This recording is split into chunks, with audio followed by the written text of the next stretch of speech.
India Pak സംഘർഷം പുതിയ തലങ്ങളിലേക്ക് പോകുന്നതിനിടയിൽ അടിയന്തര സാഹചര്യം നേരിടാൻ ഇന്ത്യ മുൻകൂട്ടി കാര്യങ്ങൾ കണ്ടിരുന്നു.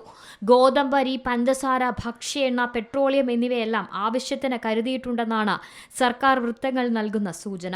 പുറത്തുനിന്നുള്ള എല്ലാ വിതരണവും നിലച്ചാലും 70 മുതൽ 74 ദിവസത്തോളം രാജ്യത്തിന് ആവശ്യമായ പെട്രോളിയം ഉൽപ്പന്നങ്ങൾ കരുതിയിട്ടുണ്ടെന്നാണ് ബിസിനസ് സ്റ്റാൻഡേർഡ് പുറത്തുവിട്ട റിപ്പോർട്ടുകൾ പറയുന്നത്.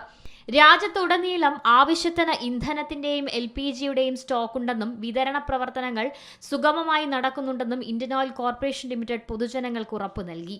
ആഗോള വിപണിയിൽ ക്രൂഡ് ഓയിൽ വില ഇടിഞ്ഞതോടെ ഇന്ത്യൻ എണ്ണ കമ്പനികൾ ക്രൂഡ് ഓയിൽ സ്റ്റോക്ക് ചെയ്തിരുന്നത് നിലവിൽ ഗുണകരമായി. നേരത്തെ നിശ്ചിത രാജ്യങ്ങളിൽ നിന്നും മാത്രമായിരുന്നു ഇന്ത്യ ക്രൂഡ് ഓയിൽ വാങ്ങിയിരുന്നതെങ്കിൽ ഈ വർഷം തുടക്കത്തിൽ 40 രാജ്യങ്ങളിൽ നിന്നും ഇന്ത്യ ക്രൂഡ് ഓയിൽ വാങ്ങിയിരുന്നു. കൂടാതെ അരി, ഗോതമ്പ് ഉൾപ്പെടെയുള്ള ധാന്യക്കലവറയും രാജ്യത്ത് സജ്ജമാണ്.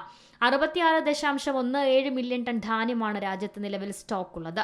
5.4 മില്യൺ ടൺ പഞ്ചസാരയും രാജ്യം കരുതിയിട്ടുണ്ട്. പരിപ്പ്, കടല, ഭക്ഷ്യ എണ്ണ തുടങ്ങിയവയും രാജ്യത്തിന്റെ കരുതൽ ശേഖരത്തിലുണ്ട്. National desk, Zee Malayalam news. ഏറ്റവും പുതിയ വാർത്തകളും വിശേഷങ്ങളും വിരൽ തുമ്പിലറിയാൻ സി മലയാളം ന്യൂസ് എല്ലാ ഡിജിറ്റൽ പ്ലാറ്റ്ഫോമുകളിലും ലഭ്യം.